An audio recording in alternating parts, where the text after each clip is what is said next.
Now in this video I'm going to discuss how to create a test in the Medical Assisting Exam Review Online 2.0 product. So I'm logged in here as an instructor, and as you can see there are three tabs under the test tab here. I'm in the Assign Test tab, and you'll see these four exams here. These are the four out-of-the-box exams that come pre-populated in the product.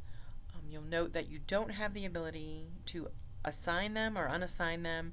You don't have the ability to share them because they're in every iteration of the product, but you can view them if you wish to do so.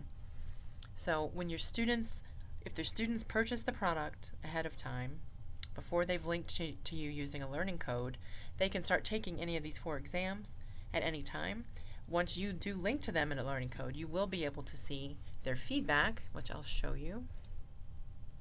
So I've already had a student in here taking one of the exams. So now in the reports categories area, you'll see a tab for each of the four out-of-the-box exams, and it's broken down by category. So it tells you how many total questions in the category, the percentage of questions taken, and the percentage answered correctly overall. Okay, and you can do that for each of the four exams. This is a good way to get students started in the beginning of a semester to see where they are in terms of their understanding and their knowledge for these exams. However, you're going to want to go ahead and create your own exams as an instructor. So let me show you this feature.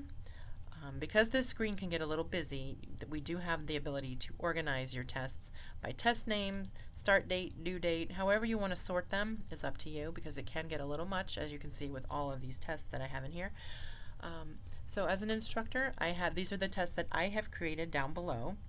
So because I created these in the product, I can unassign them, I can share them with another instructor, and I can view the content as well. So very quickly I'm going to go through and create a new test to show you what that looks like. CMA, I'll create a CMA practice test. I'm not going to customize it, that will be a separate video. I'm going to assign it now. And let's say I just want to cover the administrative portion. Tells you how many total questions. I don't want to test on all of those. So let's do a 25 question test with a 30-minute time limit. Let's shuffle the questions and answers for the maximum amount of tests that are possible to be taken. It will ask you for your learning code. If you have more than one, you can select it from here. Most of you will only have one learning code that you're working with at any given time. So I can select my start date and my due date and assign the test. And now my CMA practice test is right here for me on my dashboard. It gives me the number of questions, and I can unassign it, share it, or view it. If I choose unassign, this message pops up, are you sure that you want to unassign? The reason it does that is because it's assuming that any test that's been assigned has had students working in it. So if you unassign a test, you will lose any data.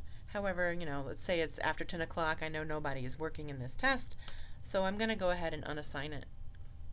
And once you do that, it then goes to your Save Test tab.